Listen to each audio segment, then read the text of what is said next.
A member of the Gatesville ISD Friends on Duty program testified before the Public Education Committee at the state capitol. The program is a volunteer organization made up of mostly veterans and retired law enforcement who help keep students safe. 6 News reporter Sydney Walker spoke with their supervisor about the bill that could bring their program to other school districts. Sydney? The people who make up Friends on Duty are all unpaid volunteers.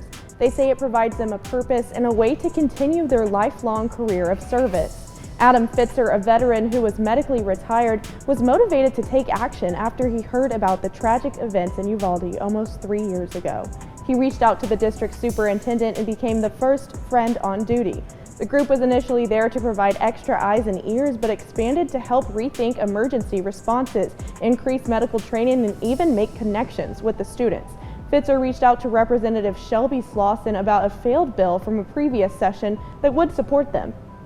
In our part of the state, we are so fortunate to have lots of retired veterans and lots of retired law enforcement officers, and they want to help. They want to help keep our schools safe. They want to help be a presence around our children. And so this would just be a program that allows school districts to opt in to have school security volunteers on campus or at different events that they have, where these men and women, after they pass a background check, can come and help maintain peace and order and security. If the bill passes, it would codify them as an organization and allow other schools to mimic their program. Fitzer told me that if the bill goes through, it would take a load off of them, but they still have a ways to go. I'll have more on their journey ahead at 6. What a great idea. Sydney, thank you. Back. This time, hey, replace my co-host with somebody much wiser and far better looking. Doesn't take much. It don't take much. Yeah. I'm Hesco. That's Battle Troll. James is out, correspondent. He's out in the field getting some well-deserved R&R. His first vacation that he's ever taken in his life. Dude's almost 40, never left anywhere. The Army didn't send him. So for the first time, he ponied up some dough and just decided to go travel for a little bit and go see the sights and go places where people don't want him dead. And that's very few. So that's super important, I guess. But yeah, we were Battle Troll here. As we affectionately know him, he is, after a career in the military and getting out and all that, and then putting his kids in the school system here in Texas. Are you the founder or one of the founding members, or? I'm just I'm the original member, Isella. Okay, one of the original members of a program named F.O.D, or Friends on Duty. So we're here to discuss kind of what it is, what its purpose, its intent is, and some of the steps that we've made that he's trying to make, along with his compadres and all the people that are surrounding him, to try to codify this into law and trying to get this and why. You know what I mean? Like, why codify it, and what's the story here? Because as we all know, it's a hot topic with the school shootings and school violence and anything that harms our kids. It's kind of well, it's not kind of, it's a big fucking deal. Yeah. So and we're that's one thing that even at war we looked after all kids, not just the ones that we left behind at the house while we went to fight, but the host country as well. So anytime anybody hurt a kid, no matter what race they were, we kind of took that personal. Yeah, so it's a thing that's been ingrained in us. It's ingrained in a lot of people. Hell, even prison culture follows it. They get somebody that harms kids in general population. That guy ain't walking. Yeah. He ain't walking. They take care of it. They take care of it. So even some people some of the elements of society are considered the worst of the worst, protect the children and look down upon those that harm them or look to harm them. So it's one of those things that we try to strive to do, protect our children and everything. And that program is basically what it intends to do, right? Yeah, pretty much. So how did it all start, man? So, right after Uvalde, the superintendent for the school district, I'm sure along with many others, tried to come up with something to kind of show that they were taking this seriously and wanting to improve school security, and he came up with the Friends on Duty program.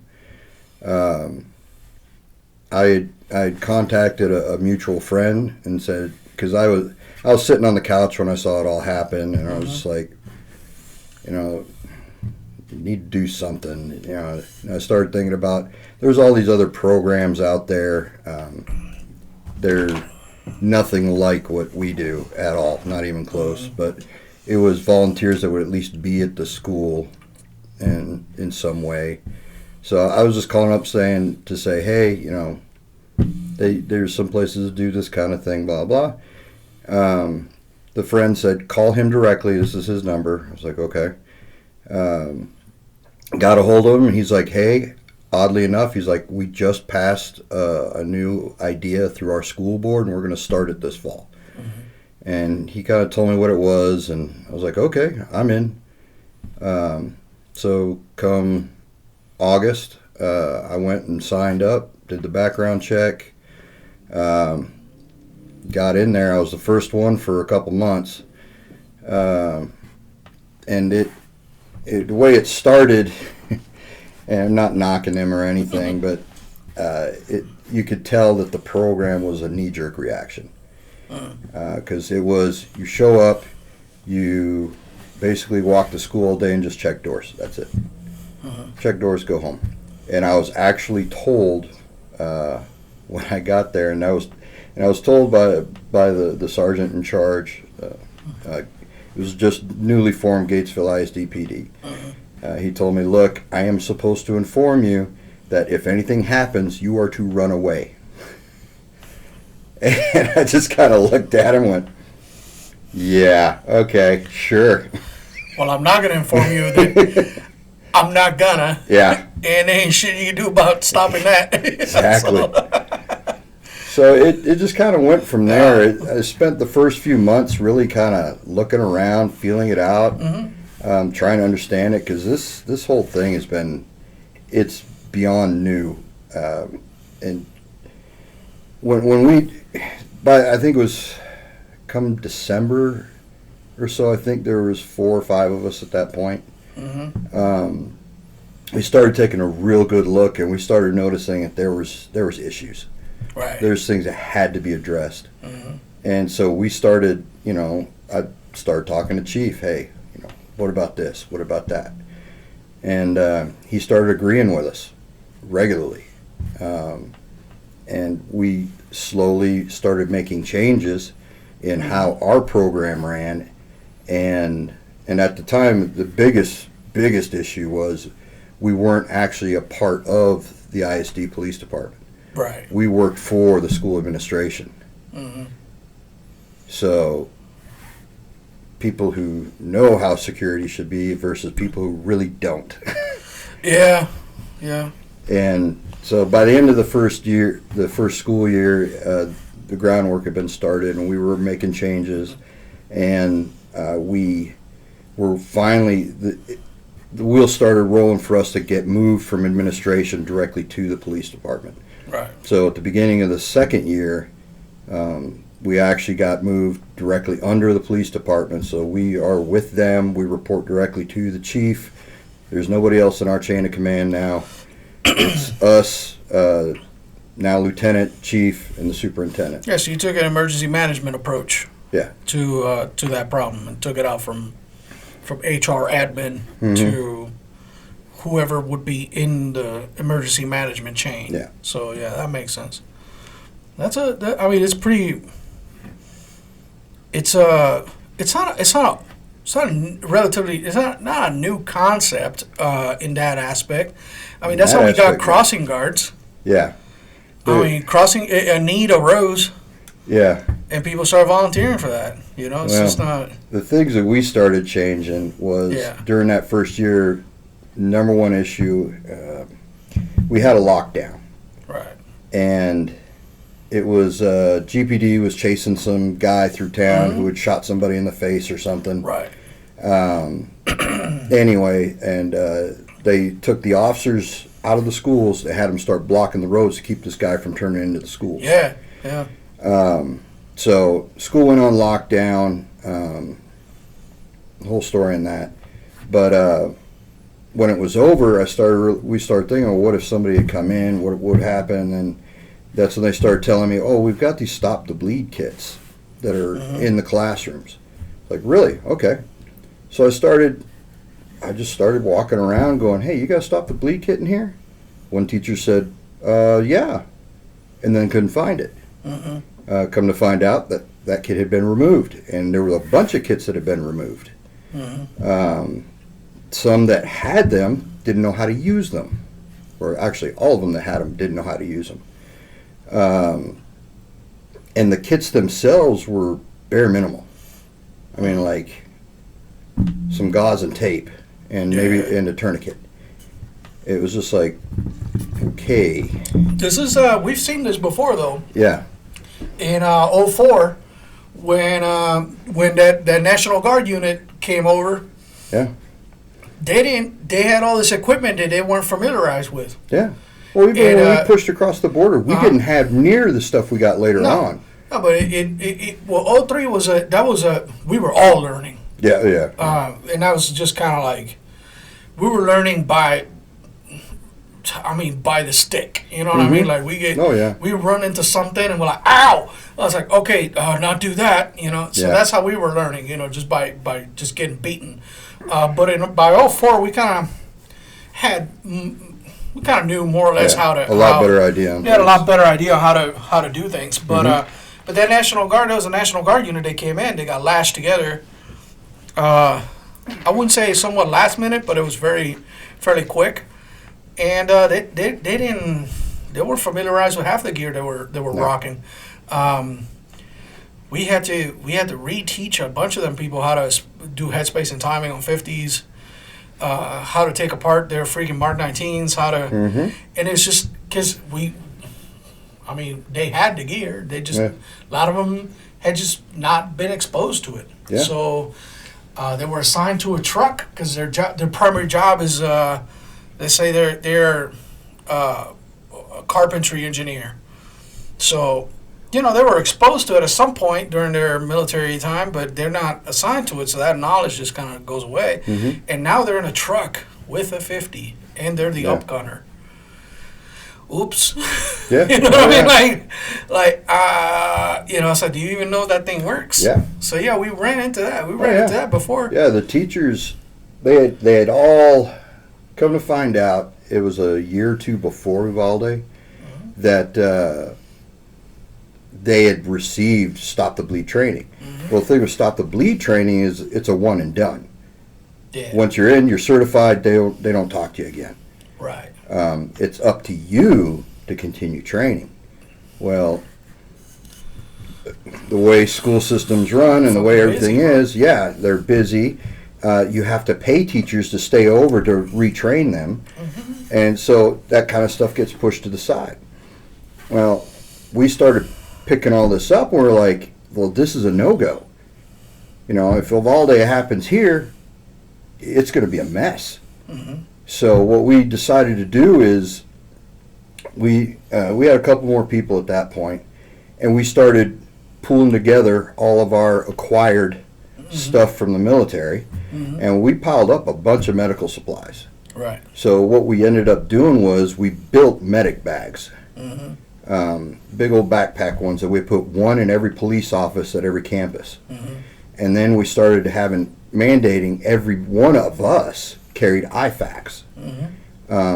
Now, what we started with and what we carry today in an IFAK is different, and I attribute all that to the alert training that we started doing, but we'll get to that in a minute.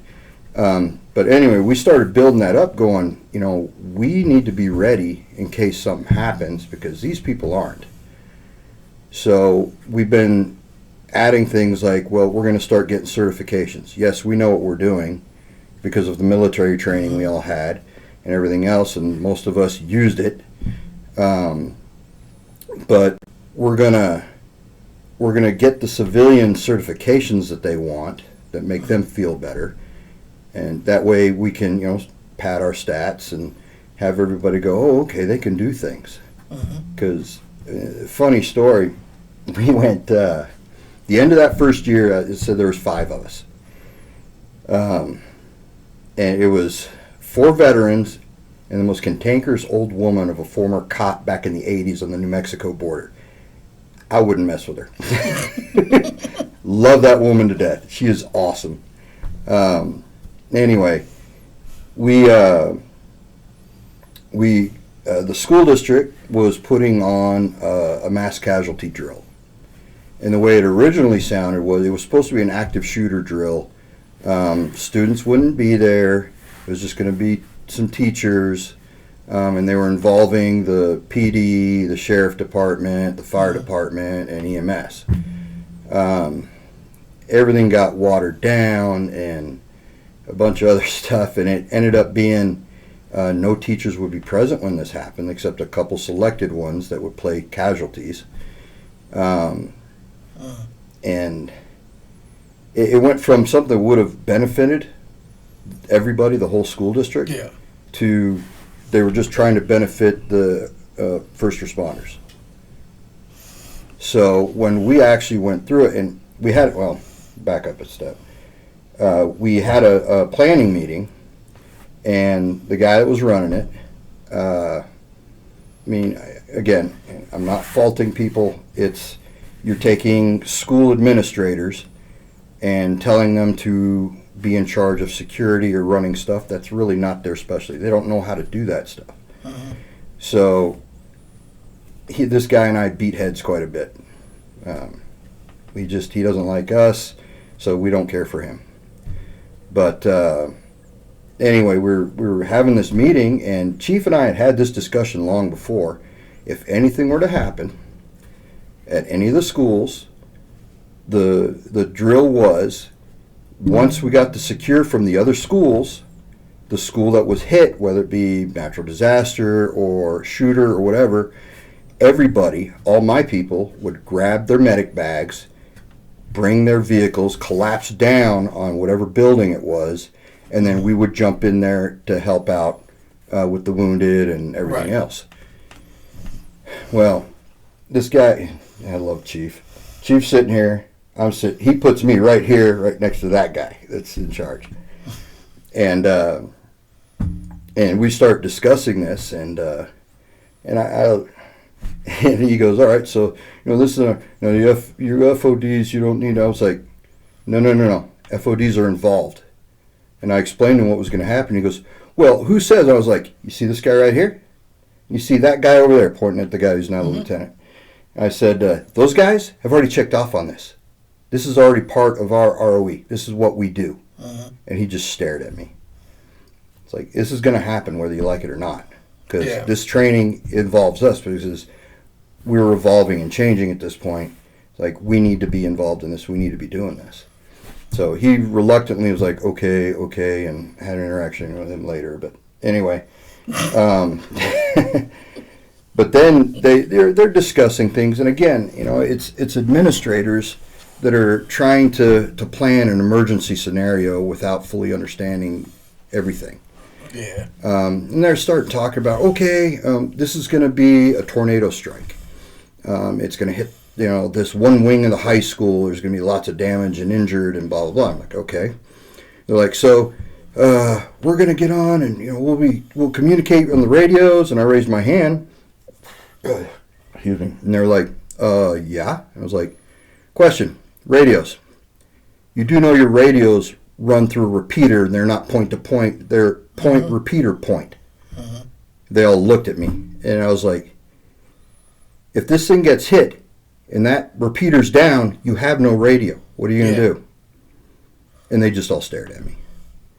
The head maintenance guy, who's a freaking awesome guy, and he supports the hell out of us, he goes, I am not sure. He's like, I think we've got battery backups and some other stuff. He's like, I will definitely look into that. I was like, all right. I was like, these are things we need to think about. No. So, I mean. That's not how we've done it. Yeah. So they're going through, and at this point, everyone's already kind of like. No, it's always been like shit. Yeah. And we want to keep it that way, damn it. So we went through, we had that drill, and in my perspective, and every other veteran there, it was a clusterfuck. Well, in my perspective, it sounds like you're trying to round off the egg. And they wanted to keep rolling like one. Yeah. So, and it was, we went through, we saw the whole thing. The guy that didn't like us at the end of it was calling us every name in the book. But it became a learning experience for everybody. Yeah. Because we started figuring out, okay, look, school districts, like you said, they've been pretending to be an egg forever, and everyone's just kind of smiled and went along with it. Yeah. And now we're showing up saying, you're not an egg. You need to fix this. Yeah. And so now we're having to play games and stuff with them to try and make this an easier transition for both of us. And that was just kind of the big kickoff. So the 2 years that followed, there'd been a crap load of changes. Well, it's my expert opinion in this matter. I haven't dealt with problems with organizational growth with many different institutions, including police departments. It's not so much a matter of whether the idea is good or bad, but who came up with it. So the egos. The egos are always a barrier to communication when it comes to this kind of stuff, and a barrier to success when it comes to others. But to achieve organizational goals, a lot of people gotta either know that they're not the leader, they're a follower, know how to follow, know how to step up when they're needed, but also know that it doesn't fucking matter who takes credit and who gets credit, because the achievement of this idea leads to the overall success. Yep. So it's a team effort. It is an organizational win. You know what I mean? Yeah. Like it's not it's not Completely any understand one and man agree. thing. You know. So a lot of the times I've had to massage good ideas into egotistical brains in order to get them going. And some of you will watch this podcast. I manipulated you. And your idea was mine. And you know it. He's always been this way. Yeah, it's just it's just the way it is. And but because I could care less. Yeah. Oh yeah. And eventually, in different places, it even cost me my job, because the people that took credit for good ideas ended up keeping theirs. You know, it's just. Yeah. But it doesn't matter, because what's right is right, and the right thing got done. Exactly, you know what I mean? And that's all that matters in the end. I dealt with that when I was in SWAT. Yeah. Trying to organize this kind of stuff, and it was kind of like back then. They're not like that anymore. And mind you, all this stuff that we're talking is anecdotal from a little bit ago. Like a lot of the people that are there now on these, they're not the same. So don't take anything bad from it. But back in the day, like 4 or 5 years ago, they didn't want the teachers there, because they didn't want any banging to cause them PTSD, or they didn't want to.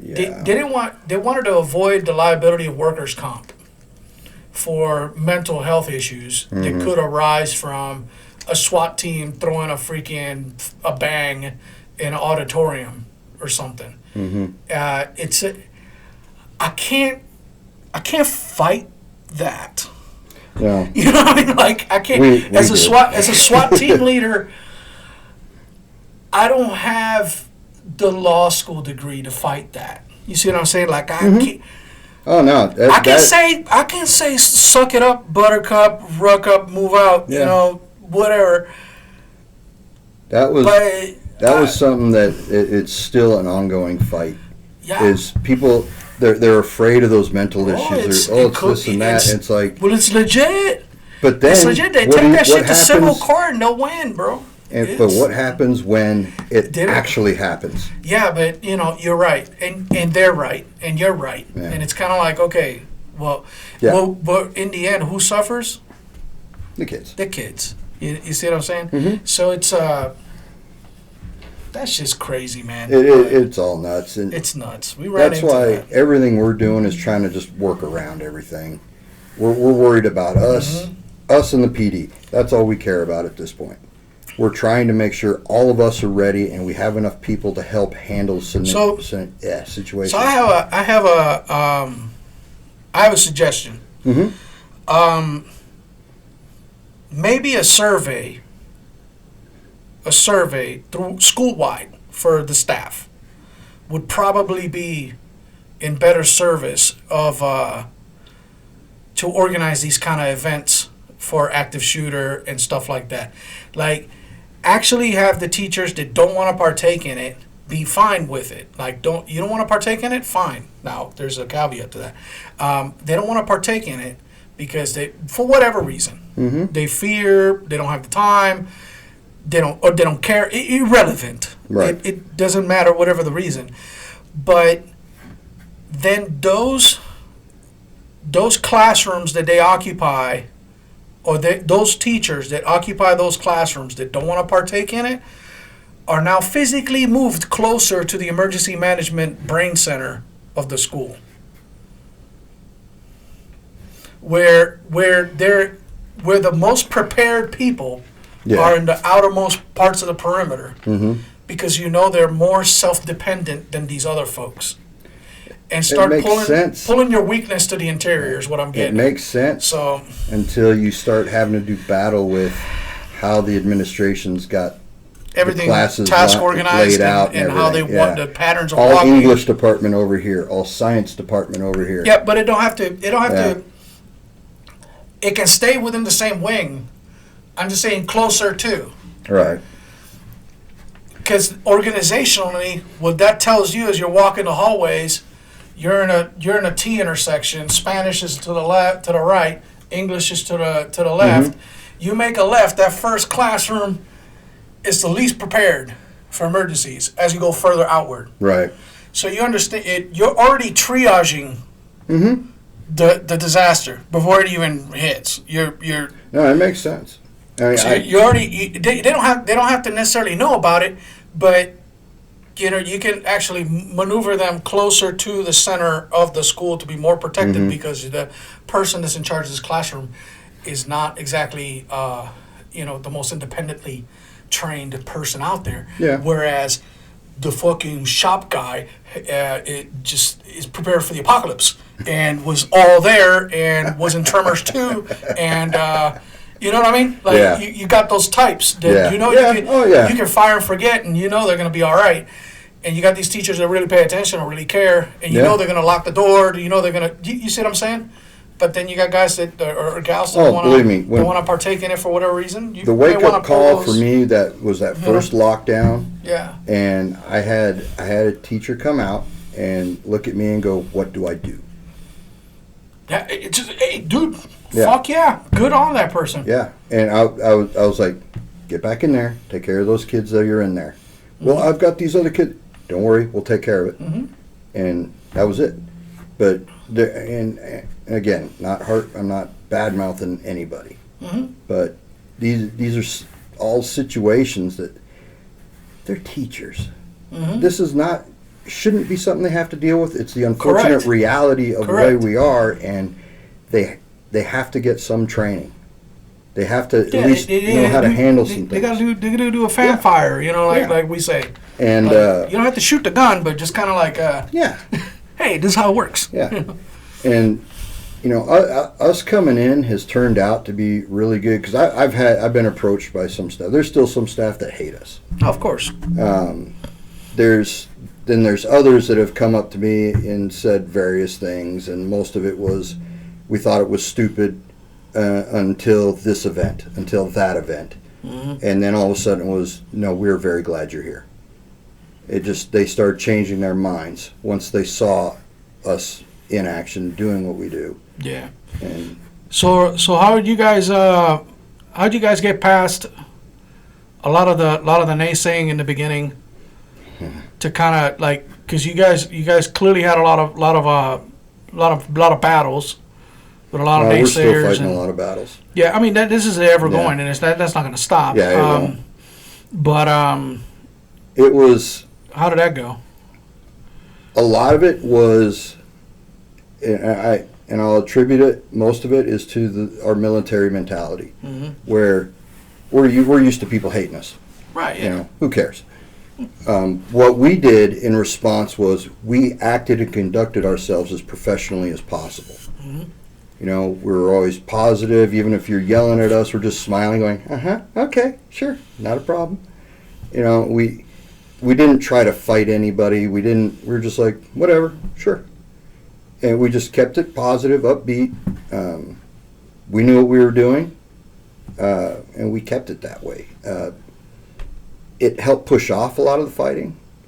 We still get people that will go, you know, like one of my people gets upset because at one of the campuses, and I attribute this from the leadership on down. They're coming up going, well, he's just an admin, he's just a volunteer, don't listen to him. Don't worry about that guy. You know, crap like that. That's the kind of mentality that comes from the leader of that particular campus. So, and this person keeps coming, how do you do it? How do you put up with it? I'm like, because I don't care. I'm not here for them. I'm here for the kids. You know, will I protect them? Yeah, I'm going to protect them too. But I'm worried about the kids, so I'm doing everything I can. I don't really care what they say. Yeah. You know, there's been a lot of learning, especially for us. That beginning of the second year, I almost quit. I think we were. I think I remember that. Yeah, we were like a weekend. I'm fed up with that shit. Yeah. Well, we had. So at first we started going to alert training. It was Chief's idea. I was all for it. I was like, yep, I agree. Something had come up, I couldn't go, so I sent one of my other guys. 2 guys went and participated. Well, it was all supposed to remain quiet because we didn't want this one person to find out and raise hell. So everything stayed quiet. And then I had basically set up like staff duty books for all the campuses. You know, who's supposed to be there, what they're supposed to do, and blah, blah, blah, blah. We don't do it anymore because no one kept up with them. No kidding. Yeah. So I'd gone in at the beginning of the school year to start checking those books and make sure what was going on, and I found all the alert information right there as I opened the book. And I got mad. And I was in the police officer's office at this particular campus, and I didn't realize that I was being a little loud. But I'm just sitting there going, motherfucker, you stupid son of a bitch, what the fuck? You know, just to myself, I was getting real agitated. Yeah. And instead of this person just coming up going, hey, moron, shut up. Or, you know, watch your mouth or something. Yeah. This person directly called the superintendent. Superintendent called our favorite person. And then they came to me. Well, they came to Chief, who then came to me at the end of the day. And there was some other stuff that happened. It was just an overall bad day. And they like, bring your key, this, that, and the other. And I was like, oh, hell no. This is not being worth this. This is stupid. Yeah. So it was just a culmination of things. I went and cleared out the office. I took all my stuff out, loaded my truck. I had no intention on coming back. And Chief was like, come by, see me tomorrow morning. We need to talk, blah, blah, blah. I'm like, all right, whatever. Next morning, I go over to the elementary to see Chief. We go for a drive, and he's like, we're not firing you. We're not getting rid of you. He's like, it's the opposite. He's like, but you can't have a master key anymore. You can't, even because I'm the one that would go around to all the buildings. Right. Check on my guys, check on whatever. If nobody was there, I'd be the one to go and check doors, different stuff. Start another guard shit. Yeah. Yeah. And they say, well, this person's mad. You says you shouldn't have this key, so we need to take it. And I'm like, whatever. I was like, I'm going to be honest, Chief. I don't know if I want to do this anymore. I'm really fed up. There's so much stacked against us. Mm-hmm. And we talked for a while, and he talked me down. Mm-hmm. And then 2 things hit me later. Well, 3. One, I saw the head maintenance guy, and he was like, "You didn't really quit, did you?" Because at that point, a bunch of people heard I had quit. Because I walked off the bus detail that afternoon before. I was so mad. And I was like, "No, I stayed." He goes, "Good, we need you. I was like, "All right, thanks." I had a kid that came up and said, "I heard you talking. Are you staying?" And I looked at the kid and I was like, "Yeah, I'm going to stay." He goes, "Good." He's like, "You're one of the only ones I like to talk to around here." And I was just kind of like, "You're going to make me cry, kid. Shut up." Yeah, your Rudy moment. Yeah. I was just like, Yeah, your Rudy moment. And then... made like a dozen movies like that, bro. Yeah, and then I talked to one of my guys. And this is probably the one that hit me the hardest. I was bawling. He said, "Please tell me you're not going to quit this." Mm-hmm. And I was like, "No, I talked to Chief. I'm going to stay." Mm-hmm. And then he said, "Good." He said, "You can't quit. If you quit, this is going to fall apart. I can't have it fall apart. I need this." And I just looked at him and I'm like, "Why?" He goes, "Until I started doing this," he said, "I was drinking myself to death." Oh, shit. He's like, "I had nothing. He went into this little spiel and I lost it." And he's like, please don't quit." And I was like, "All right, I won't." Mm-hmm. So after that, I just went in even harder with things, and we just kept pushing, kept changing, kept evolving the program. Everything we've ever done. It's we dream it up, we talk to each other about it, me and the guys. Mm-hmm. You know, is this something good, bad? What do you think? What are you seeing? What are you seeing? And then when we all agree on it, we turn around and I go to Chief. I'm like, "Chief, this is what we want to do. This is what we're thinking, blah, blah." And he'll either give me a thumbs up or thumbs down. Most of the time it's a thumbs up. And he'll be like, "Do it." And then we tell the superintendent. The superintendent's all, "Okay," most of the time. Mm-hmm. And so we don't technically make decisions, mm-hmm. But we come up with the changes and everything. So every great now and then there's been stuff that's come down from Chief or somebody like, "Hey, I'd really like to see this." Yeah. But so anyway, we continued at that point, and that's when I just kind of said, "All right, I'm not quitting no matter how bad it's going to get." Yeah. Well, that's pretty freaking neat, man. I mean, that's it's noble. Consider how much you get paid for it. Oh yeah, they keep telling me they're going to double and triple my pay. Yeah. Double zero is. How much do you get paid for that, so our viewers can understand how much this is? We get jack and shit. We get zero. Zero is purely voluntary. Yeah, it is purely voluntary. Everything about it. So I set all this up, the story behind it, how they overcame all these challenges to gain the acceptance of the community and the staff. And the acceptance of the children is easy because the children love these guys. These guys are super warm to these kids. The kids are far better understanding than the adults are in a lot of these scenarios. So, but they overcame all this stuff, and then take us to the legal battles in our legislature. What was the purpose of that? Okay. How did that start? What was the purpose of that? Halfway through our second year, I was perusing, just kind of looking up stuff, because our biggest concern has always been legal protection. Right. Because we are not staff, therefore we are not protected by the school district. Right. So I'm always on the internet looking up stuff, trying to find out something that could help us, whatever, new ideas, whatever. And one day I found out that there was a bill in 2022, again, another knee jerk that actually wouldn't have been too bad, It was called HB 249, and it was a volunteer security bill for school districts. And basically what that bill did was it rolled volunteer security into the school system, made it to where they were protected. So, unless obviously you're doing something completely wrong. Right. They're not going to protect you, but you're legally protected.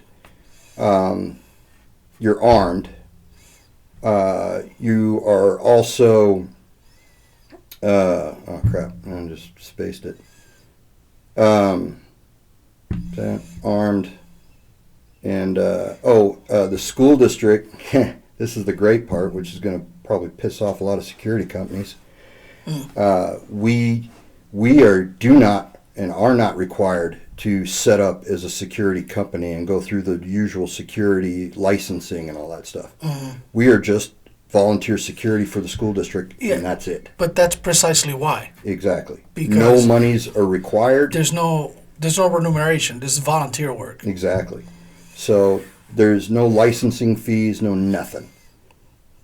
We work for the school district as volunteers, and we can go anywhere on campuses armed, and we can go to school events anywhere in the state armed. Now this is just the roster of guys that would make up these volunteers have to be veterans, right? They have to be former military. What's the requisites for that? So let me do two different sides of this. So when the Friends on Duty started, it was anybody wanted to sign up could sign up. Right. We kept pointing out that's a problem because there were people coming in that just wanted to be social butterflies. I remember that. Yeah, a lot of problems. When we got moved to the police department, we were able to throttle all that. Right. We started looking at veterans and first responders only. If you could show that you would fit in with who we are and how we think, we bring in, because you have to get your background check and everything, then you go through an interview process. Right.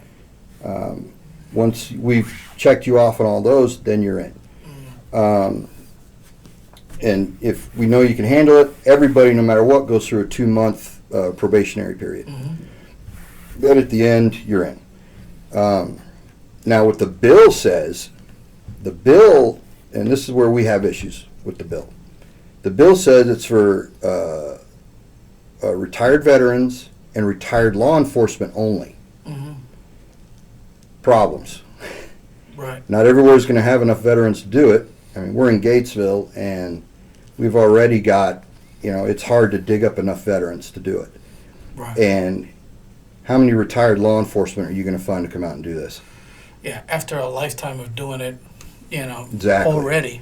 So that right there severely hampers everything. Right. So one of the things we've told them that needs to change is this needs to be opened up. It needs to be any first responder and anybody who can pass the interviews and everything else and deemed able to do the job. It can't be throttled like that because the programs will die. So that's right now. That's how the bill reads: is veterans and retired law enforcement only. And we're trying to change that one on the bill. How did that progress through the government? So 249 got killed when it was introduced in 2022. It actually overwhelmingly passed the House, and then it went to the Education Committee and died. When we found it, we were looking at it, we were tracking it, and then we found out it was dead, because we're learning the whole political system too, because this is weird. So sat on it for a year, and then last fall, I don't remember what happened. I was in a real pissy mood. I was mad about something, and I was looking at the bill, and I was just like, and I found out who our area rep was, and I just sent him this real blunt, not nicest of emails. I was like, look, I know you're probably not going to respond to this, and you're probably not going to care, and Oh, he saw it. Yeah, if you freaking respond, don't be blowing smoke up my ass. He saw it, Yeah, I laid it all out. It was just, and the guy saw it. well, it was a gal. The gal. Oh. And a week later, I got a response. Oh shit. And it was, Oh. we would like to talk to you about this. We want to do something about Oh, this. she cared. And I was like, Oh, let me grab my foot. I was kind of like, holy crap. I said, should I start eating my hat today, or Yeah. or should I wait till Friday? So I think this was back in Hat-eating day. November, December. I don't remember. But I was just like, oh my gosh, these people actually want to talk about this? Okay. So I start talking with their office. It's Miss Slauson. Mm-hmm. And I didn't really talk to her. It was her people. You know how Right? they Yeah, work. yeah, yeah. So I'm talking to her area rep for us, or for her person, and I'm sending the information out that we have, and I'm saying, look, this is the bill we would like reintroduced. However, these are changes we would like to see in the bill in order to make the bill work. Because there was other stuff too, which we can talk about later, that it has to change. It just, again, it's going to throttle, especially small school districts. Right. I was like, this is stuff that needs to happen, blah, blah, blah. And they're like, okay. And so it kind of went, and, you know, I didn't hear much. And I was like, well, we'll see what happens. I told the guys, and they're like, well, cool, at least somebody's listening. Yeah, we'll see what happens. Next thing I know is I got a notice saying, hey, the bill got introduced. It's going in, and we may need you guys to go and testify for the bill at some point. And we're like, okay, sure. Just say when. I want to say that was like March, beginning of March. Right. That's when I picked up on it, when you were getting ready to go down there, So which I couldn't possibly go. Yeah. So yeah, I tried lining everybody up, and we waited, and this is where I started understanding about how everything is so beyond political. That again, a friend, he does a lot of dealings with Austin. He was like, dude, you don't understand that DC swamp is not near as bad as the Austin swamp. And I was like, oh, cool, great. And found out that our bill had made it to the Public Education Committee. I was like, well, that's cool. And I honestly was losing hope. I was like, it's not going to go anywhere. Yeah. It was 2 months after they said it was in and it had gone to committee, and I was like, here we go again. And next thing I know, I get a phone call. It says, I am so sorry, I should have gotten a hold of you on Friday, and this was on a Monday. And it was funny too, because my daughter was going to regional tennis 2 days later. Yeah, great. Yeah. So I'm just like, okay. And she goes, but tomorrow we need you to come in and testify. Be here at 8 o'clock tomorrow morning. And I was like, Awesome. it's like, holy crap. So I was up until 2, 3 in the morning. I had night watch that night at the school district. I spent almost the whole time in the office just putting files together, and because I'm sitting there thinking, because I'd never done this before, I don't know how to talk to these people, and I didn't know what to have. So I came up with I decided up down on this file, and I had 3 key pieces of information. I had the bill, the changes we needed on the bill, and basically that rundown. I said the outline of who we are and what we do. That was the 3 things I threw in there. So I made about 20 folders of that stuff. And I brought it down and gave it to the staffers, and I was like, here, I don't know what to do, and blah, blah. Well, Chief had gone with me. So we went down there. We got there a little after 8 in the morning.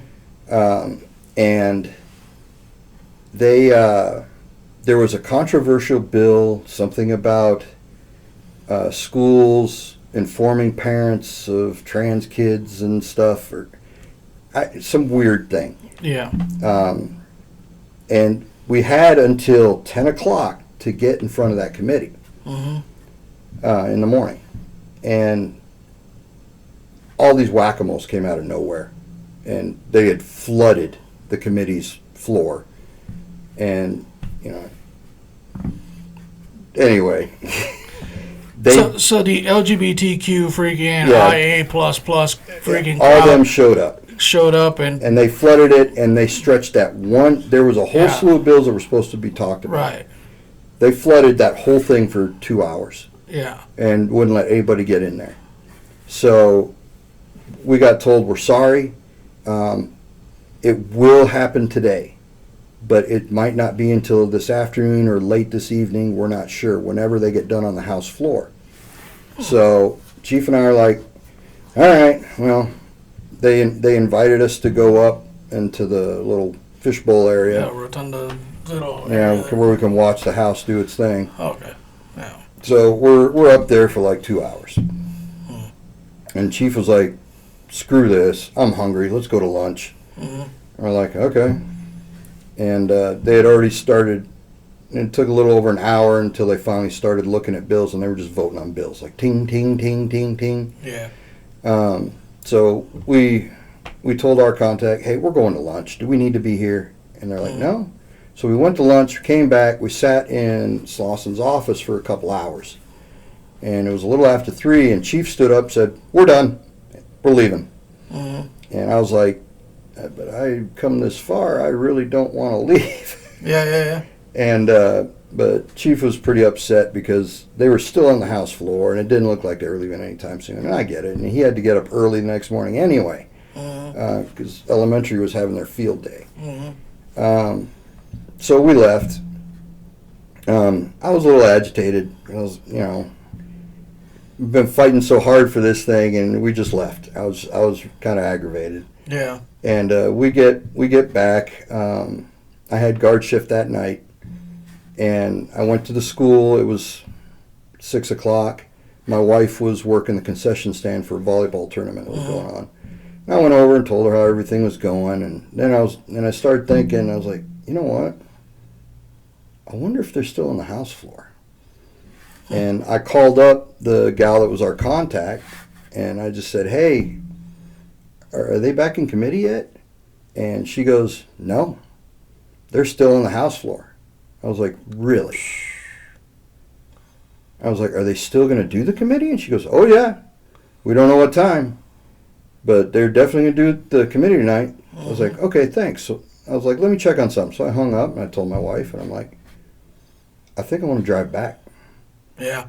And she was like, you sure? I'm like, this may be our only chance. And I think I need to go back. And she was like, if you think you need to, go. Yeah.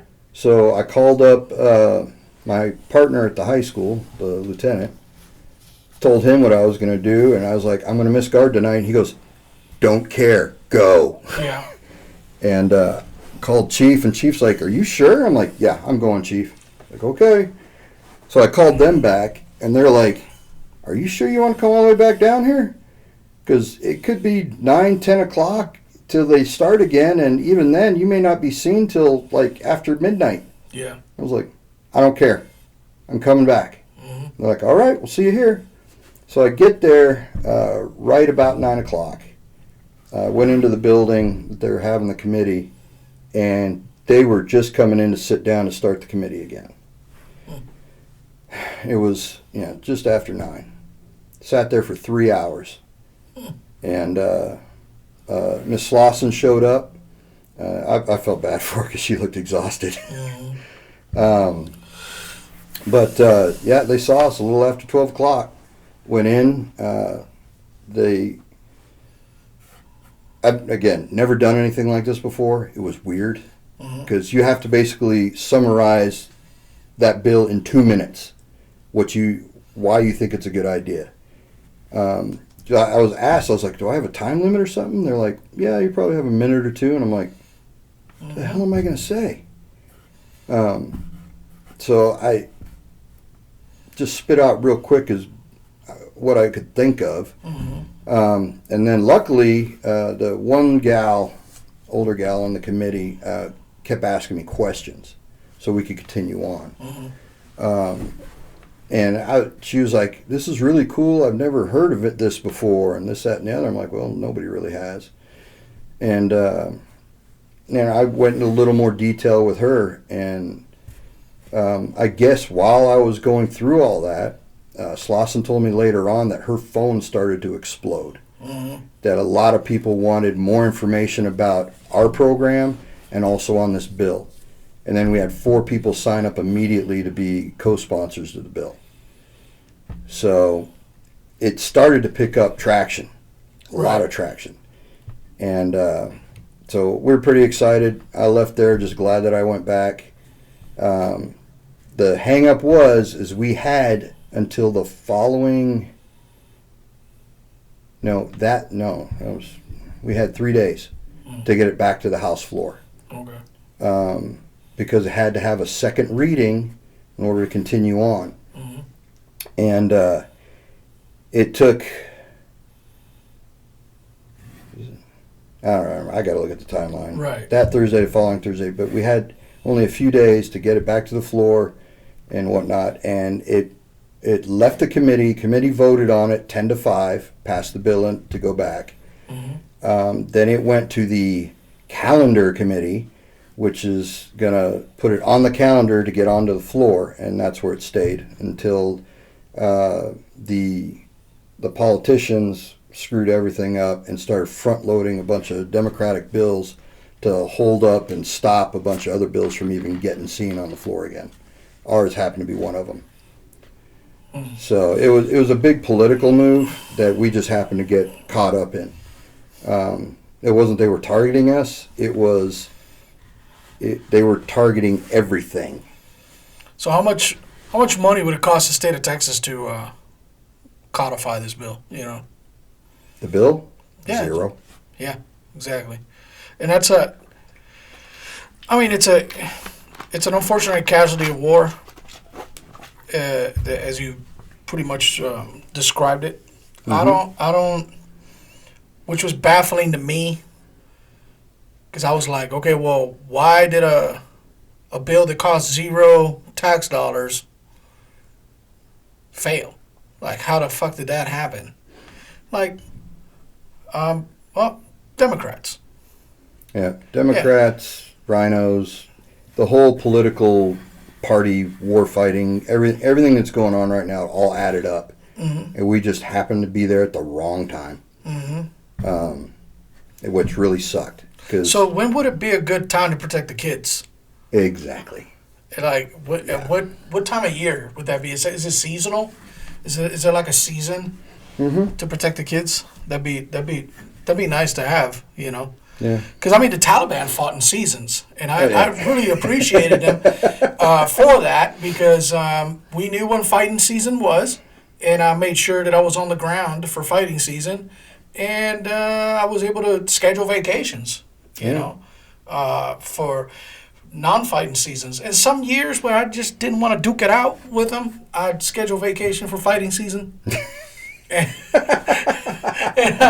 I would work non-fighting season because I felt a bit cowardly. It's just kind of like, you know, just get tired. I've shot enough people. I just kind of want to lay low on this one. You know, so I do that every now and then. It's just so I wonder what's a good season to introduce this bill. You know, and furthermore, should representatives already know this next round about the political climate and the direction it's taking in order to what we decided save the bill? You know what I mean? Well, what we decided this next time, and again, because all this was so new to me, right, is the next round. Again, this friend advised me.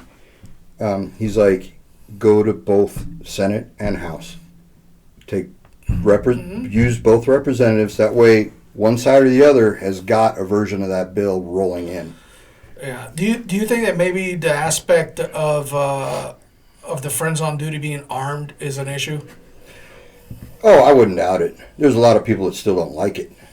They think that, that's bad. Guns. Oh, well, what's bad? One, what we're proposing is, yes, we want to arm some people, Correct. not all of them. That it's, I mean, you're in the Army. You knew there were some guys that shouldn't have had a weapon at all. Oh, there was a point in time when I shouldn't have. Yeah. It's just like, There's some people that, and there's people that just don't want to. Right. But they're very much there to help protect the kids. Right. So, we don't want to arm everybody. There's only going to be certain personnel that we want armed, and those people are going to be beyond trained. We're going to be putting them through more training and certifications than the police department will go through. Yeah, it's very, very possible as civilians, Yeah, you have more time. Yeah, and it's something, again, because I want us to be above and beyond in everything we're doing, so that people will, I had, when we started putting this stuff out on the internet for the community pages to try and build some interest and whatnot, I had one person that got on there. It was just nothing but negative and a dirtbag. Then we got the name calling. I had one dude called us a bunch of LARPers. And I was like, really? Come over here and fuck around and find out and see if we're LARPers. There's a lot of other stuff. LARPers? Yeah.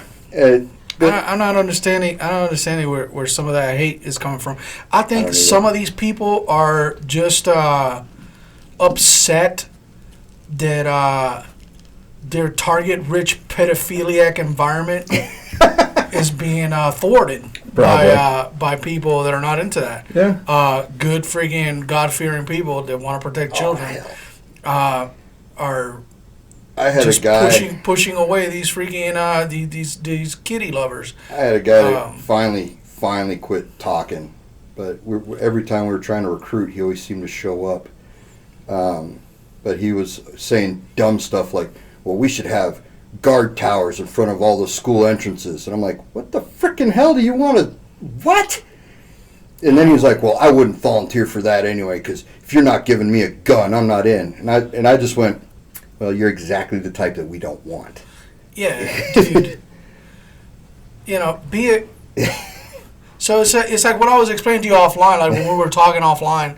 The Friends on Duty program is a decent force multiplier for a lot of things, but it's mainly a stopgap between the law enforcement response and the bad situation. So you got people that can handle not just themselves, but can handle relatively well an emergency situation, whether that be a medical emergency or a maintenance emergency or something, because there's many different classifications of emergency. It's not all just a guy with a gun, walking into school. It's not all just that.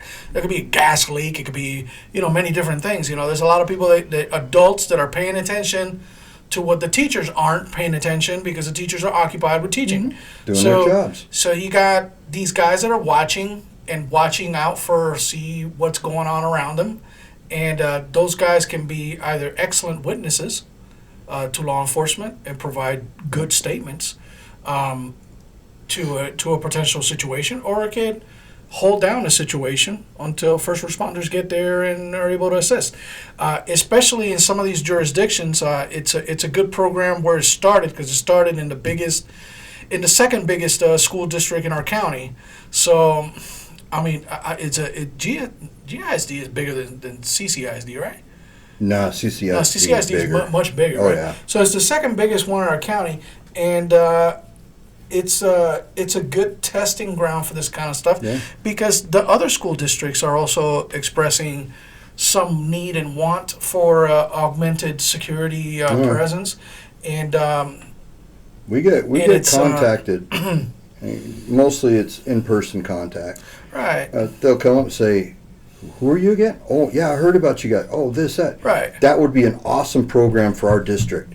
Yeah. Well, here's my card. We'll gladly help you guys figure this out, because, again, we spent 3 years sludging through the mud trying to put this all together and figuring it all out. Yeah, but it's a fantastic fucking thing.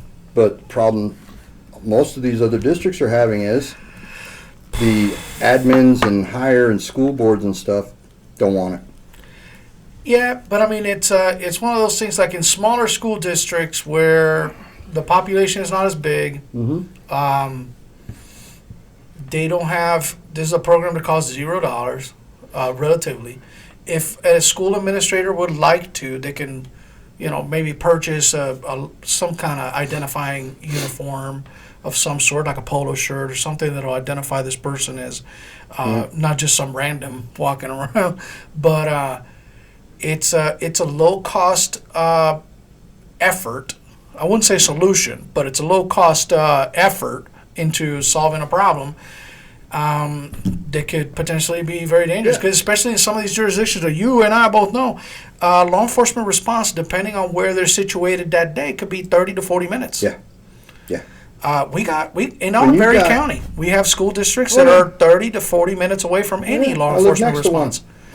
Any law enforcement response. Yeah. It's 30, 40 minutes. No matter what direction. Yep. You look, you put a pin on at least on 2 or 3 of those schools, and you draw a freaking circle.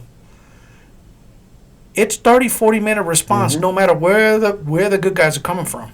See, and this goes along with what we tell people is, and we regularly is, because some people are concerned about the program because they're like, well, you're just going to replace cops. No, we're not. We can't. Well, no, it's cops enforce law. And they get we paid can't too. do that. Yeah. Yeah. And admins enforce district policy. What do? We just back all them up. Yeah. And extra pair of eyes. Yeah. And anyway, biggest thing, and you know this about security, any security operation, half of it is purely psychological. Correct. It's, I mean, look back to that psycho Nashville shooter that hit the private school. Oh, yeah. What did she say in her little manifesto? Yeah, she bypassed the other ones. Exactly. She went by schools where she saw physical security and made her think, I won't get in. So what we're doing the deterrent is a huge deterrent. So the problem with that is that to the uninitiated, you will, and this is true for law enforcement as well, you can never truly put in stats the incidents that were prevented. Because they just flat out didn't happen. And they didn't happen because of a presence patrol. Exactly. Or because of they saw something that made them go another way. That hard posture, or a place that just, this is a challenge. Yeah. A lot of these school shooters, even though they may be homegrown, a lot of them are homegrown. A lot of them, went to those schools. A lot of them grew. And that's where an extra pair of eyes also helps. Because these guys are intermingled with the staff and the students and all this. They see these kids. They see them when they offload the buses.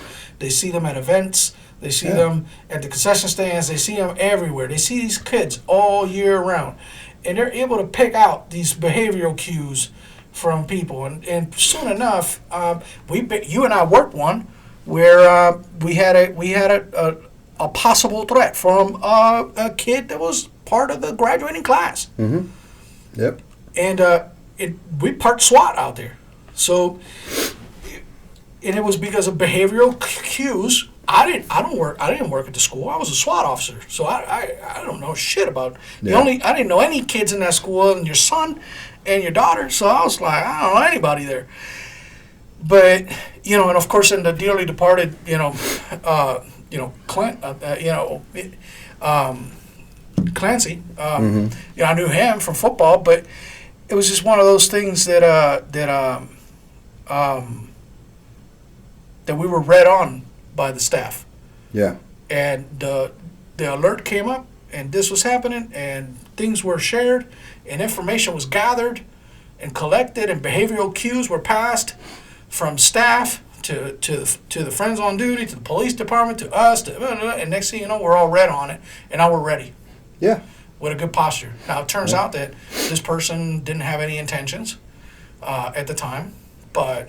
Oh, we've gotten stuff. But we had enough target indicators to point that this dude may want to do something. Yeah. We had last year. I think it was last year. They were it was last year. A Veterans Day lunch at the Legion. I told my partner at the high school, I'm like, hey, I'm going to go grab some lunch. He's like, all right. So I left the school district, went over to the Legion to go grab some lunch. While I was there, one of my guys who was off that day came in, and I'm sitting there, and I was about halfway through my lunch, and I get a message from Chief, and he said, we have a credible threat, something's coming from Cove, we need everyone to stand by and whatnot. And I shot up, I looked over at my guy, and I was like, we got a possible situation at the school district, I'm heading back. And he goes, I'm coming. And he took his daughter back, dropped her off. We made some calls, and I had, I think, 3 or 4 other guys that either left work or had nothing going and just came in. And we put a heavy presence around the district for a few hours. Yeah, but it's like that. Yeah, just like that. And it's and that's what I'm getting at. These guys are a lot of the big issues get kind of pushed to the side in the political arena when you're dealing with legitimate stuff that actually impacts lives. Nobody cares if your kid decided to identify as a girl. Nobody gives a shit. I don't give a shit. He don't give a shit. Nope. Nobody in here is watching this gives a shit. Nobody in here cares if you raise kids and now you want to be a girl. We don't give a shit. We don't care. But it makes no sense to be pushing for stuff. There's no lesser rights for anybody. The Constitution's already there. It don't matter what you put in your butt.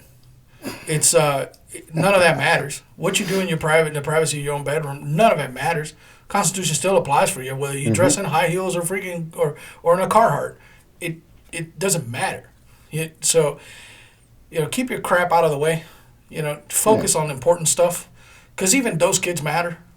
So, these kind of things that we're trying to do, they impact all kids, whether they identify as a freaking butterfly or they want to dress like a sports mascot on the weekends and go frolic in the woods. But we don't give a shit. But we want you to be safe while you're supposed to be getting some education. You know what I mean? Like the whole point of all this. That's the whole point. You're supposed to come into this welcoming atmosphere so you can focus on studies and learning and arithmetic and language and all this other stuff, and learn something and come out with something, but not have to worry about being freaking maimed. Yeah. So there's a fantastic program of guys that are willing to put themselves on the line to protect kids. And what's crazy is that this will continue long after your kids graduate high school and move on, which my they last already one's have. out. So which they already have, So but now I got one that's back as a teacher. Yeah. Again, So you're further enforcing that I ain't going nowhere. So you're right back. Yeah, but he's pretty competent within his own right. Like he's no slouch. No. So it's he'll be a little ditzy every now and then, but he's not a dum-dum. No. So it's one of those things that it's these schools are a big portion of our communities. Oh, they're an enormous. One thing that so you don't get this in Puerto Rico where I grew up, but I felt pretty happy the first time. It was like Friday night, and I walk outside my back porch, go smoke a cigarette, and I can hear the band playing at the stadium, and I can hear the drum line and everything, and I was like, fucking football. You know what I mean? I was like, that is about as American as it gets to me. You know what I mean? Like that shit made me smile. I was like, that's badass. It's just little things like that, man. And unfortunately nowadays, I'm just like far too busy to even enjoy that. But and I don't think any of my kids are gonna. They're not very athletic. Yeah. I don't know. With mine, we had no inkling because he'd trip over air, and next thing you know, he went into football, and all of a sudden he was like good at it. Yeah. I was like, okay. I was like, oh shit, this he's good. He's decent. But this whole thing, and we're really, really pushing hard for this to really go the distance and last. Cause, and I've told people this, that I ain't gonna lie, I really want this stuff to happen with the state government. Yeah. It would do nothing but bless us, and it'll legitimize everything. Right. But if they don't, we're not stopping. Yeah. We're going to keep going. We're going to keep doing what we're doing. We're going to find every gray zone, everything we can to do what we need to do. So I'm gonna put my what I'm gonna do is I'm gonna read that, because I've read some of the stuff that you sent me, but I didn't get a chance to like go through it all. Mm-hmm. I want to go through it all and then put my my liberal hippie hat on and shoot holes in it like a freaking liberal would. Go for it. And that way, that'll prepare you for rebuttals and amendments that you could make to circumvent the hibbity-jibbity nonsense that liberals come up with. I'm familiar with it. I used to be a Democrat. For reals.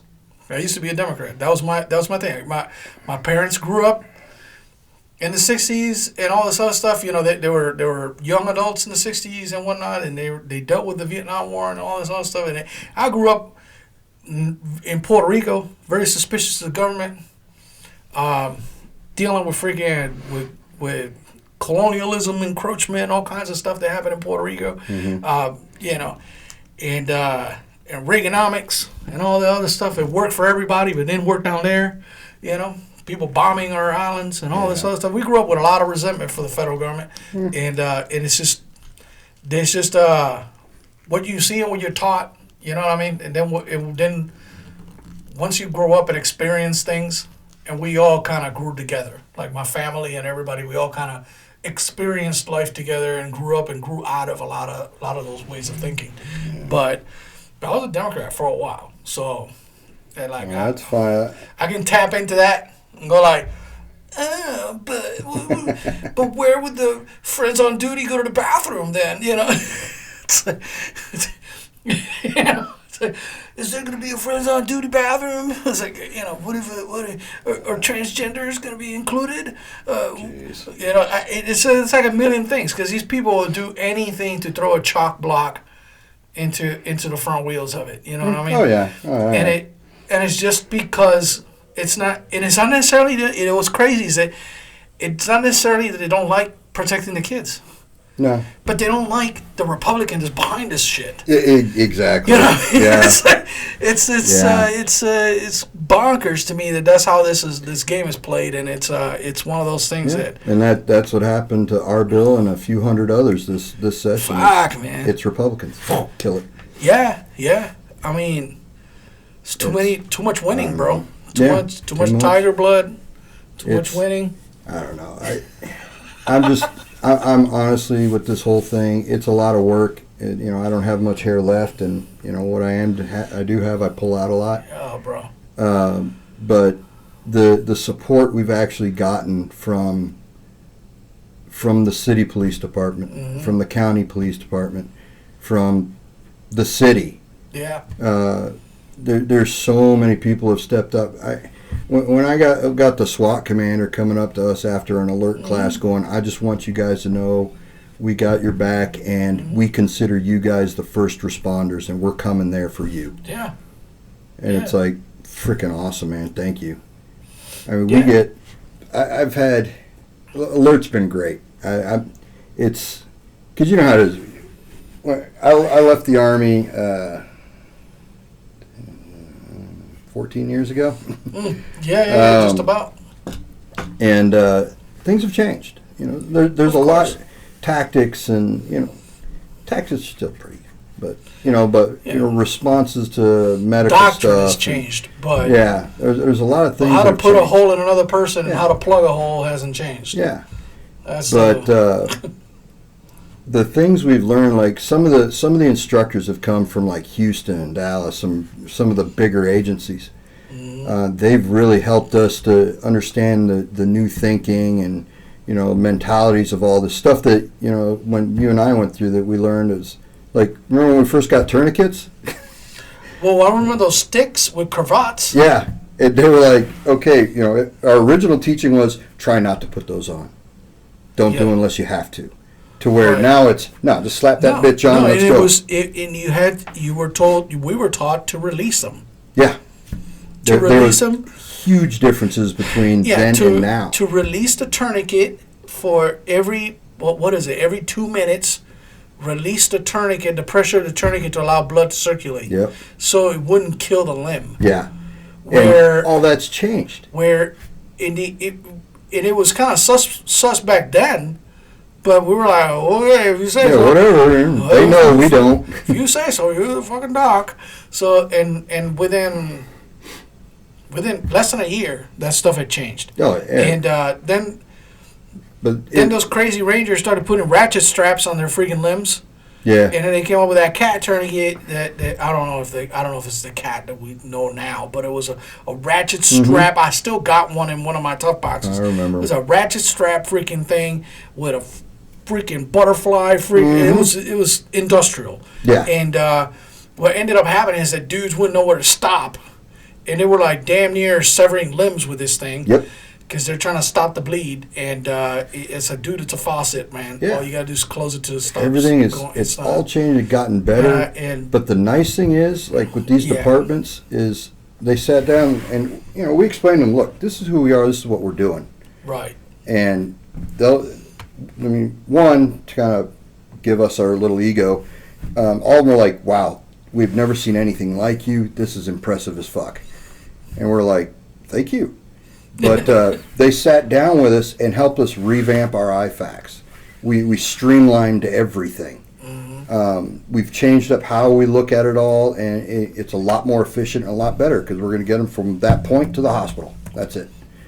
But, everything, all the training we've gotten from these alert classes has been great. It's helped us mainly with, the medical side of it. Seeing and understanding how the officers are responding, how they're being told to respond to situations is interesting. It takes some of what we know and a whole bunch of other ideas somebody came up with. And we're like, okay, but we know and understand, and we know how that we can fall in on that. It's been really good, and it's getting bigger and better, and everybody... All the law enforcement we've dealt with, like I said, wants us to continue being involved. Even EMS has come around, and we'll give you an idea. We go to like football games, or even this last graduation, we set up cooling tents, or we'll set up. We show up with our medic bags. A major event, like a football game. We'll put one medic bag on the visitor side and one medic bag on the home side. And then we've got our guys running around with IFACs and buddy teams and all this. And when EMS shows up, me or whoever I designate to be in charge when I'm not there, will go up to the EMS guy and go, hey, this is what we got going. This is the location of these bags. This is where our guys are. This is everything we've got on us. You got any questions, anything we can do for you? Nope. Okay. So they're completely involved in what we're doing. They know where everything is. And I have yet to have one of those guys say, go away. All of them are like, man, that's awesome. Thank you. I'm glad you're doing this, that kind of thing. And it's just, we're trying to work with everybody. We're not trying to bull our way in and say, get out of our way. We're trying to work with everybody to make this thing more effective. So, I don't know. Got to keep working. And the more I talk to people, the more ideas come up. We've gotten ideas from not just our members, but other people. Like talking to you or other people who are like, hey, you guys thought about maybe doing this? And we see what we can do just to make this whole thing better. Because, you hear about this stuff on the internet and we're just like what we were talking the other day. And it's like, hell no. That wouldn't happen at our school district. No, we wouldn't let it happen. Yeah, we're talking about that stuff that from Buffalo. Yep. Yeah, I mean, we were tracking that when that episode dropped in the unsubscribed podcast, and what Officer High or Sergeant High or Angry Cops have been dealing with over there is insane, and it's nuts. That's one of those things that, I mean, they've gone. That school district has gone so far off the deep end that they're redefining what 911 is supposed to be used for. It's scary. To protect the image of the school as opposed to protecting the image or protecting people, like protecting kids. I mean, it went as far as they had an actual incident where a kid was like unconscious or something like that, and the teacher went to call 911, and they were like, "No, you got to call the director." They called the director, and the director told them to get with the school nurse, take the kid to the hospital, and instead of calling, because I was explaining to Jay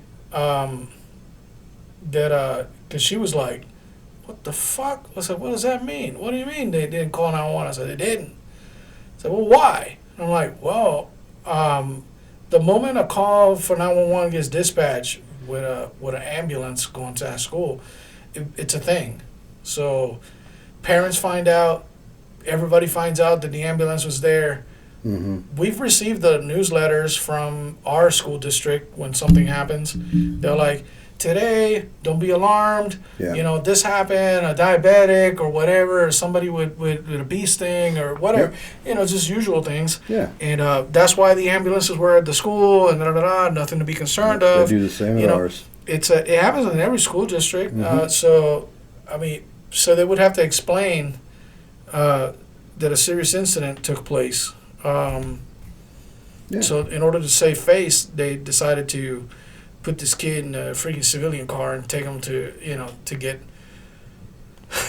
get first aid at the hospital. I'm like, that's insane, dude. If I found out that happened, it might, dude, just that miscarriage of care is alone for a lawsuit. That alone is good enough for a lawsuit. Yeah. It's just protecting the image of the school, and I hate to say it, but there's some schools here in Texas that deal with that, and there's a lot of police departments that deal with that, and they deal with that when it comes to response to emergencies and stuff like that, and it's all a problem. I mean, when you start putting egos and images in front of actually doing the right thing, it's an issue. It needs to be purely about the kids. Everything else be damned. You can't. People just suck sometimes, but. And that's one thing I'll say for the most part. I love about our ISD is they're pretty good at taking care of the kids. A lot of the people I hear that, whine and complain and whatnot, one, they're the ones that are still speeding through school zones and talking on their phone, but they're the ones always looking for something to complain about. Or, they're the ones that have the problem kids or whatever. They just like steering the blame away to somebody else. But this school district does a pretty good job. And, I mean, we wouldn't be here if they didn't, because they're still rolling with us after 3 years, and the superintendent wants us to get bigger. We've come up with so many plans for more medical supplies and repositioning, like in buses and other stuff, to just have it there. And fingers crossed, we'll never need it. But every time I hear it, it makes me angry when someone says, "Well, it won't happen here." Really?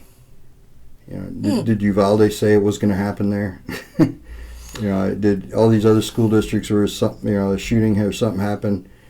They don't know. You got to prepare for the worst and hope for the best. It's not what it was 20, 30 years ago. Things have changed quite a bit. Yeah, it's I'm looking for the actual definition of the acronym, because it's there's like several different acronyms For what? for alert. Oh, it's law enforcement Yeah, it's advanced law enforcement rapid response training emergency. or emergency response training and Yeah. whatever. It's just that the reason I'm trying to find that definition is because there are many other programs that mirror this, like AID, Alice, AD. Oh, there's a few out there. There's a few others that are. So Alert is, even though Alert is a nationwide recognized thing, there's several others that are also recognized as well. And if a viewer were to stumble upon this and hears talking about all these acronyms, I'm kind of like, okay, well, this is what it stands for. So basically, what we're talking about in the aspect of emergency response in schools here in Texas, what we go by is the ALERT program. So the ALERT program, that's what it stands for. It's the Advanced Law Enforcement. And law enforcement actually have to be enforcement, emergency certified every response. 2 years. Is that right? Yeah, every training cycle, at least 16 hours. So it's a reoccurring thing. I'm going to mine in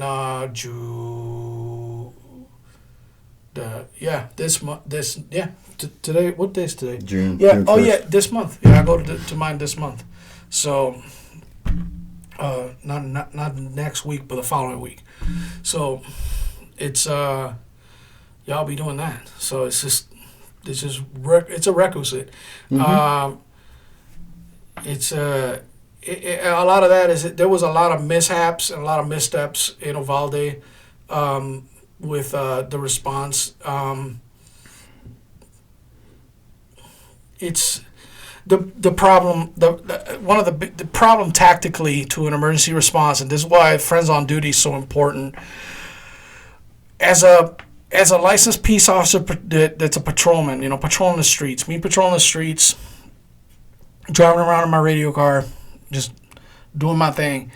An alarm gets raised at a school for the worst of the worst. Let's say for an active shooter actually gunning down kids. It's the worst case scenario we could possibly experience other than a gas leak, explosion, or something like that. So, like a mass cast situation of whatever the thing is. But as a police officer, the worst one that I can deal with would be a shooter, actual active shooter situation. Mass cast due to natural disasters or otherwise don't necessarily require me to blow through the doors of the school and make my way to the threat without waiting for backup.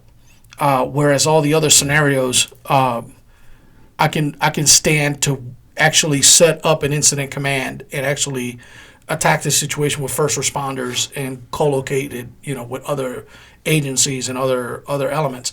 But an active shooter, I am required to not wait. I can't wait. Nope. I can't wait for another car to show up. I can't wait for it. I am there. I am going. And if somebody else is there, he better not be outside waiting for me. He better have gone in. So it's one of those things where you have to operate independently. You got to be able to clear bypass rooms and independently as a shooter by yourself, and be able to get to and try to neutralize that threat, or at least become the biggest roadblock you could possibly be to that bad guy. It's not many people can do it. Nope. I don't care how many years of law enforcement you got in it. Not many people can do it. You have brave guys. They'll give it a junior college try. Oh yeah. But not many people can effectively go into a structure and instinctively know where to, how to actually make their way through and bypass rooms and know where to clear, how to clear. Yeah. As a single man, and start that. Another thing is that as you're making your way to the threat, you're walking past. You're required to ignore all the stuff that's happening around you. Yep. If you got kids that got hit, people asking for help, whatever, none of that matters. Gotta clear the objective. Your first. sole objective is to eliminate the threat, and that comes from tactical trauma care from TCCC. You got to win the fight before you start first aid. So. And all that comes straight from the good old military. That all comes straight from the military. And this is all modern GWAT, Global War on Terror, for acronym lovers, this is all GWAT trap lord shit. You know what I mean? This is stuff that we learn in the GWAT, and this is what we do. So when you get guys that come from that, or they were exposed to that are volunteering to help you out, take it. Yeah. Take it. Take the help. Take the help. People need to not be afraid of somebody showing up. Nobody's trying to show anybody up. Nobody's trying to make anybody look bad. We're here to help you accomplish the mission. That's it. Take the help, because as I'm coming through the doors, I don't need a hysterical person trying to, get in my way. Yeah. What I want to encounter is a friendly face that under pressure is pointing at the threat. It's going like, he is down that way to the east, 2 doors down on the right. He's dropped a bunch of people. I'm starting to evac people over here to the south. And I was like, that's where he is at. We're good. We're good. Yeah. I need somebody with a level head direct me or help me, point me in the right direction, or even assist with clearing and stuff like that. These are things that are there that the military, what I try to explain, what I was telling you offline. Mm-hmm. Every single member of the United States Armed Forces, whether they be Coast Guard, Space Force, I don't care what their job was in the military, the very first thing they learn how to do is guard duty. Yep. How to stand watch, how to man a post, how to be relieved from a post. Your general orders. How to walk your post from flank to flank and take no shit from any rank. It's just it's how they how they got initiated. I don't care whether you went to basic in fucking the Great Lakes in Chicago. I don't give a shit if you are a Hollywood Marine that then became a journalist. I don't give a fuck what you did. When you first joined the military, I don't care if you were stationed in a cutter in Alaska. Don't matter. The very first thing you learned was how to stand watch. Yep. So these are skills that go along with it. Now, for those that took security to a different level and became infantry or became part of the offensive operations machinery of the United States military, then kudos to you. You learned a lot more, and you got a lot more training. Mm-hmm. But at its core, you got people that know how to protect the building. They know that these doors should be locked, and that this windows should be closed, and most important, they know and are prepared for long hours of boredom. They know how to watch a fire hydrant and make sure it don't run away. Yeah, you know what I mean. It's it's funny when we first started doing this. Redcoat was staying with us for a little bit. Oh yeah. And I remember, I think it was the first week, I'd come home and he was there getting ready to leave for work, and he looked at me and he goes, "So how was it? Were you bored?" And I was like, "Yeah. If I had been excited, something severely wrong happened." Yeah. Yeah. I was like, fair enough. Yeah. It's probably the most boring gig, in forever since, gate guard maybe here in the States. Yeah, but I mean, it's one of those things that not only if you're in 3rd ACR. Yeah. 3rd ACR gets down with with the Tres Locos at the gates. Yeah. But yeah, it's you want it to be boring. You want it nothing to happen, but when it does, you need to be able to react and react correctly. Right. And a lot of people can't do that. Yeah. It all reverts to that training. Yeah. What would you like? I guess my last question for today would be like, what would be your goal with this stuff? Like after legislation, where do you want it to see? Where do you want to see this program at? Like where's ideal? Like ideal. Where would you be like at your? All right, I'm comfortable with this. Like say you're too old to be walking around. You're like, where do you want to leave this program at? Like if you were to walk away from it. When the day comes, because I've already kind of set when I figure I'll be done.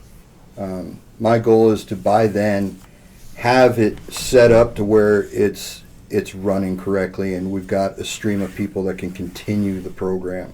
Mm-hmm. I never entered this with the thought of, ooh, let's go statewide. Oh, let's do this. Blah blah blah. Right. None of that. I care, and not being mean, I still don't care about everybody else. I care about my district. I want all this stuff to ensure that my people are protected while they're protecting this school district. I want us set up to, yeah, sure. I want us to, stand tall, look good, and everyone go, hey, these guys got it together. Sure.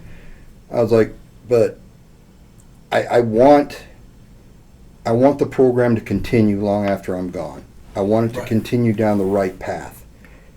Like I said earlier, we've been through a lot of mud already trying to make all this stuff work, and there's still more to come. It's a long, arduous process, and trying to get people to know and understand what we're trying to do, as opposed to what they think it is. It takes time. So I'd like to see that Gatesville ISD is running. We're working hand in hand with our ISD PD, which we already are, and all the local PDs. We're all doing training events all together. We're working together on doing different things. I'd like to see all of our certifications. We're still looking for more. We got emergency medical responder this fall. So I want to get it to where the state is recognizing all this and saying, hey, if you guys are going to do this, we're going to pay for it all. So that we can, because it's $500 a person. We found grants and stuff, so we'd like to set it up to where it's a little easier than going out and trying to find all these grants. Make it a little more streamlined so these programs can get everybody trained up and certified where they need to be. But I want it to run. I want it to run smoothly, and I want it to continue. I don't want it to fall, go nosedive into the ground. I want to know that when I'm done and gone, that they're keeping it going. And then if other school districts see it and want to use it, I want our guys to be able to go, sure, I'll come and help you set it up. Yeah. And I mean, again, this is the part that I don't want to see money changing hands on any of this. There should be no money changing hands on any of this. Yeah, the once you monetize anything, it ruins it. It corrupts it. This needs to remain what it is, purely volunteer. You're there because you want to be there. You're there because you know that it's important to protect all these kids. Things have changed. You have a skill set that really doesn't apply anywhere else, but it applies right here. And we've seen it with Alert. Like, even that same program has been monetized by some bad actors. They would normally call this podcast pseudo garbage, I think was what they called me in the podcast. Those same actors monetize Alert and sell it to other institutions that are in need because they prey on the vulnerable. Yeah. And because that's what they are, predators. And they prey on the vulnerable, and they're cowards, and they would never show up and stand here where you're standing here and talk to me about what they do, and face the music, because that's what they've been doing their whole lives is calling people names and running away, and pretending that they are who they're not, and stealing valor and all that shit, and they know who they are.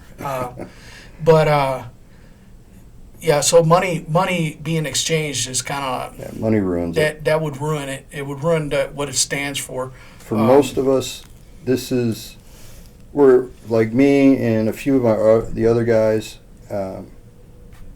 We're at that point in life where we got nothing else. When I was sitting on the couch when Uvalde happened, I was quite literally like eating myself to death.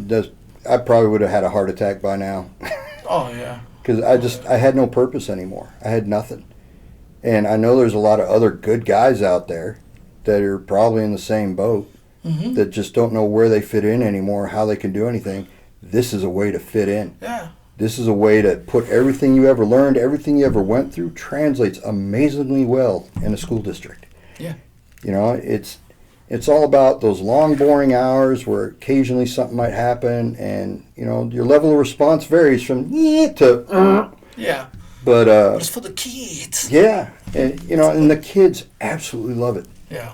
It's I get, and some of them are quiet. Like I've had kids that come up and they'll be like, "Hey man," and they'll fist pump me or whatever. I get these quiet kids. One gal I'll never forget. I would just say hi to her. I'd see them in the hallway, and I try to do that with a lot of the kids I see. They always have their heads down. I'm just like, "Hey man, how you doing?" Try and cheer them up a little bit. This one gal, she graduated I think a year ago. She came up and it was right at the end of the school year, and she handed me this little notebook paper about that big, and it was a pencil drawing of me. I mean, not the greatest, but it was me. Right. And she goes, "Thank you for you," and I was like, "That's freaking awesome! Thank you!" And it's hanging up on my desk. Yeah. But we get stuff like that all the time. Kids say thank you, and they remember you. Yeah. And and they love it.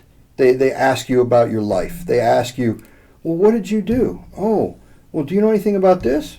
"No, but I got a buddy that does." They want to know about, careers. They want to know about different stuff.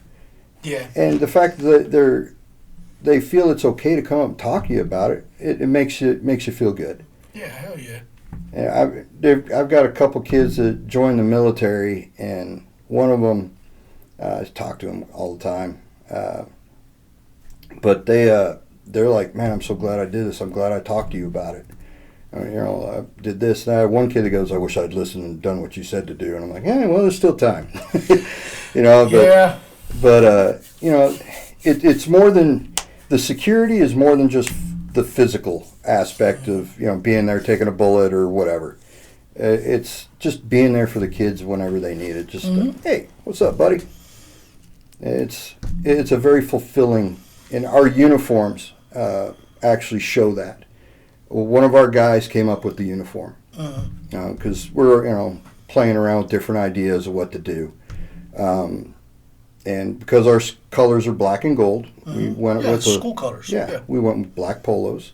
We put the Friends on Duty logo here, and for those who don't know, it says Pro Felice on the bottom, and because we had to come up with something cool in Latin, but what it means is in defense of the children.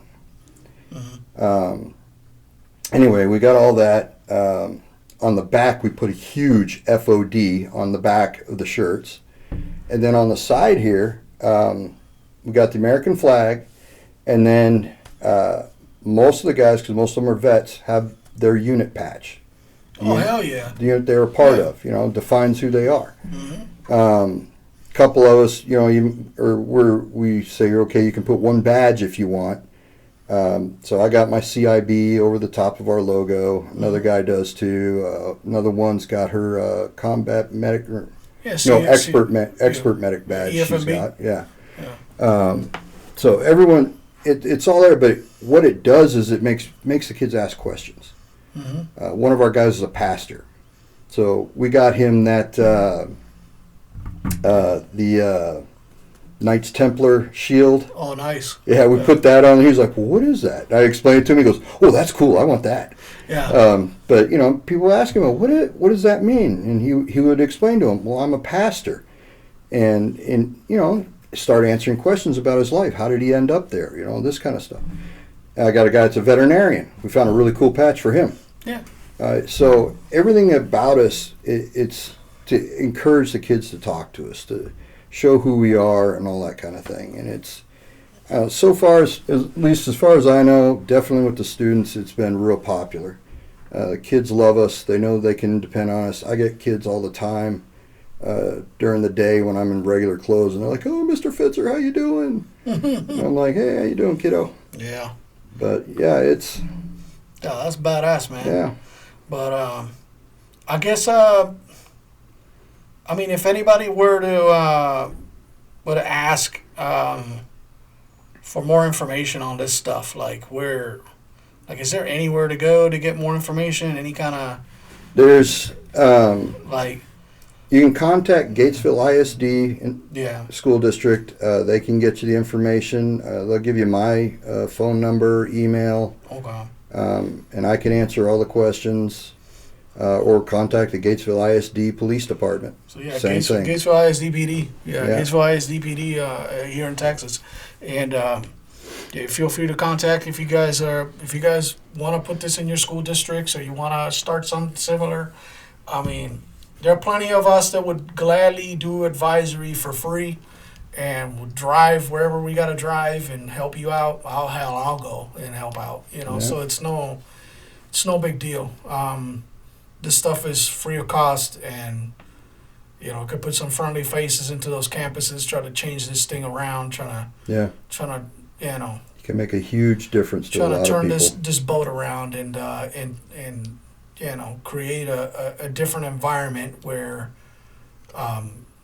the benefits of it they're incalculable, really, because you'll never notice. One thing you'll notice is the lack of incidents. Yeah. Through a series of time. Yeah. And you don't see the same incidents happening in that school that you see in others. Mm-mm. And I'm gonna tell you right now, I monitor this stuff closely, and you just don't see them. So a lot of it is attributed to the fact that they actually have a PD in house, but a lot of these other places with high incidency do as well. Yeah. And Yeah. it's not the end all be all. These guys are actually doing some good work in there by just being there.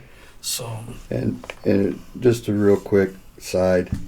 So a lot of people bring up, well, we don't want this to look like it's a prison or something like that. Everything we do it's low key. We're there, but it's low key.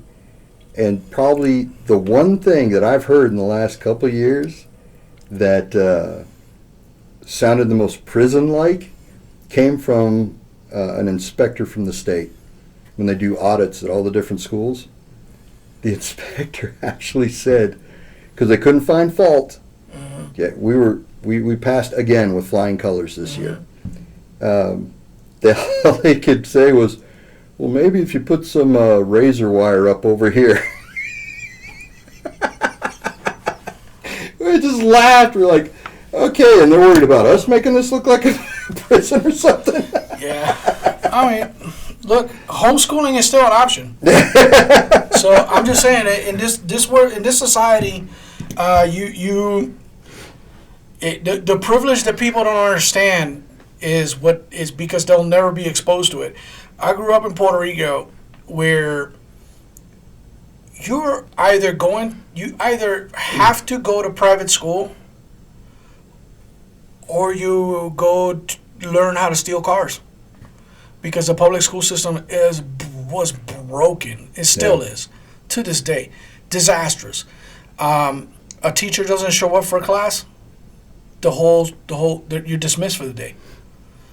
So it wasn't strange for me as an adult later on, be driving around to my, from one place to another, in my day to day, and just school children just walking around willy-nilly in the metro area, just going from place to place around the housing projects all over the places. There's no truancy. It is U.S. territory. So, you gotta be happy with what you got too. I mean, you can't be satisfied that this was, you can always make it better, but it could be far worse. It could definitely be far worse. So you gotta kind of, if you don't like what the ISDs or the school districts are doing, you homeschool your kid or go pay for private school. That's also an option. I mean, there are things out there, but right now in the world that we live in, with the things the reality of things is that they are the way they are, and let's try to make it as bearable as possible. Exactly. Try to become more involved. To be honest, a utopia you'll never, the perfect environment for schooling and stuff like that, you'll never see it in your lifetime. So, you might as well let that want to go, and just try to make it as good as possible while you're still here. So, but that's all I got, man. Just trying to get some awareness out there, and hopefully get some clicks off of this, and just kind of get some people involved in this, and who knows? I mean, we'll spin the wheel, see where it lands. Fingers crossed. and see if I can. We're always looking for people. So yeah, but all right, man. Well, I'll see you guys. See you guys later. Don't forget, like, subscribe, share the content, and don't forget to follow us on all the major media platforms. At EastCast. And all right, Battle Troll, we're out. Peace out. Yep.